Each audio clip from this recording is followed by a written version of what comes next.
I'm Anynewprovince, and is this Possibly Pauper Playable? I'm having a little bit of trouble figuring out how I want to approach that question for the rest of the downshifts in Masters 25. In the meantime, I want to focus in on this deck that I've seen in the practice rooms for a very long time, but just recently started seeing in the top 5-0 finishes. Before I get into the deck tech, I just want to remind you that you can like the video or subscribe to the channel down below. I'd seriously appreciate it. It's a great way to let me know you're enjoying everything, and it really encourages me to keep making great Pauper content. This week we're trying out Golgari Delve, or more specifically the Golgari Delve list that Is Die Show finished 5-0 with in a Magic the Gathering online Pauper League. This deck is trying to power out huge threats by taking advantage of the completely fair Delve mechanic. I'm looking at you, Treasure Cruise. Delve says, each card you exile from your graveyard while casting this spell pays for 1 generic mana. We're going to fill up our graveyard with a bunch of Delve fodder with our card filtering spells while keeping pressure on our opponent with some early creatures. This deck costs less than 4 ticks on Magic the Gathering Online too, so you can take it out and give it a spin.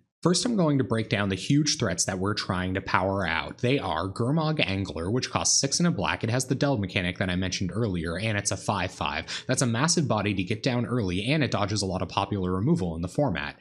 Next, we have Hooting Mandrels, which costs 5 and a green. It's a 4/4, which is a little smaller than the Gurmag Angler, but it costs a bit less. Of course, it has Delve. These next threats are undercosted as well, but in somewhat of a different way. First, we have Putrid Leech, which costs green-black. It's a 2/2, and it says, pay 2 life, Putrid Leech gets +2/+2 until end of turn. Activate this ability only once each turn. This means it's attacking as a 4/4 most of the time, and it's only sort of risky if your opponent has instant speed removal. If they can kill it while the trigger is on the stack, we kind of paid 2 life for nothing. Next, we have Blastoderm, which is a 2 green-green 5/5 with Shroud. Shroud means this creature can't be the target of spells or abilities. Well, that seems just kind of straight up unfair. There must be a downside. Well, there kind of is. It has Fading 3, which means this creature enters the battlefield with 3 fade counters on it. At the beginning of your upkeep, remove a fade counter from it. If you can't, sacrifice it. We're hoping to do a lot of work with Blastoderm before it goes to our graveyard, but once it ultimately does, we can just use it as Delve fodder. These next creatures are a little bit less threatening. I would consider them utility creatures, but I'm not above attacking in with them. First, we have Satyr Wayfinder.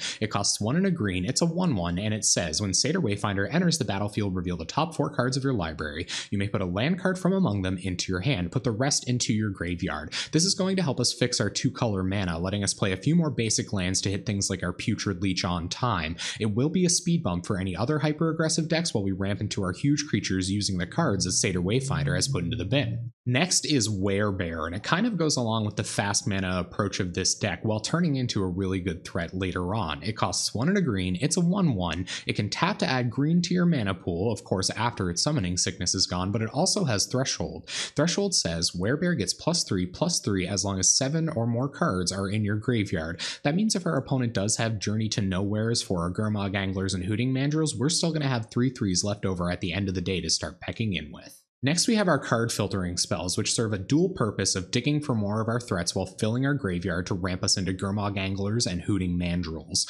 First, we have Commune with the Gods. It costs 1 and a green, it's a sorcery, and it says, reveal the top 5 cards of your library. You may put a creature or enchantment card from among them into your hand, put the rest into your graveyard. Yes, it gets us a creature, which we've seen a lot of already, but it also gets us an enchantment. We're going to get to those soon. This next spell is quite similar to Commune with the Gods, but it doesn't have to hit an enchantment card to be good. It can still fix our mana. Grisly Salvage costs green and a black. It's an instant, and it says, reveal the top 5 cards of your library. You may put a creature or land card from among them into your hand. Put the rest into your graveyard. Our final bit of card filtering is an enchantment, so it can get grabbed by Commune with the Gods, and it also helps fill up our graveyard like the rest of our card filtering. Vessel of Nascency costs 1 green, it's an enchantment. It says, pay 1 and a green, sacrifice Vessel of Nascency, reveal the top 4 cards of your library. You may put an artifact, creature, enchantment, land, or planeswalker card from among them into your hand. Put the rest into your graveyard. Unfortunately, we can't grab any planeswalkers with this card, but it is very versatile in what it allows us to grab otherwise. I'm super glad to be playing with Vessel of Nascency again after all of the Shadows of Innistrad Limited that I was trying out. Finally, we have a little bit of interaction for dealing with our opponent's creatures, because sometimes bashing in with a 5/5 turn after turn just doesn't do it. This is Chainer's Edict. It costs 1 and a black, and it says target player sacrifices a creature. You can flash it back, which means cast it out of your graveyard by exiling it and paying 5 black. Speaking of Shadows over Innistrad Limited, our last non-land card is Deadweight. It costs 1, it's an enchantment, Aura, and it says enchanted creature gets -2/-2. A really good little piece of removal, and we can find it off of our Commune with the Gods. Alright, let's have a look at this mana base. I think it's an interesting one because it's sort of an example of how you can skimp on certain parts of mana fixing when you're using other cards in your deck like Satyr Wayfinder, Commune with the Gods, and Grizzly Salvage to find the mana you're looking for when you need it.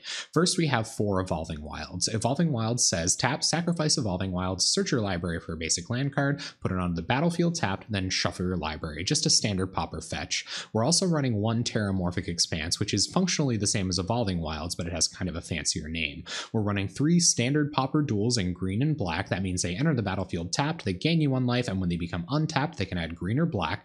We are running 5 swamps, and we are running 7 forests. It's great to run this many basic lands. That means we're going to have enough untapped mana to cast our Putrid Leeches on time. And here's the sideboard. First, we have another Chainer's Edict, maybe to shore up some of those boggly type matchups. We have a Doomblade, which is going to kill just about anything. It costs 1 in the black, it's an instant, and it says destroy target non-black creature. We have 2 Shrivels for all the X1s in our opponent's deck. We have a Leaf Crown Dryad, which is kind of spicy. It's 1 in a green for a 2/2. Maybe it's another threat when we need it, but you can also bestow it for 3 in a green, which means you can cast it as an aura to enchant your creature. It gives that creature +2/+2 and has reach. If the creature that Leaf Crown Dryad enchants dies, Leaf Crown Dryad just goes straight onto the battlefield, so maybe it's kind of good against edicts as well. We have 2 Nihil Spell Bombs, which are just going to nuke the graveyard and draw us the card if we have an extra swamp going around. We have 2 Cartouche of Ambitions, which double as a removal and a way for us to gain life so long as we have a creature to put it on.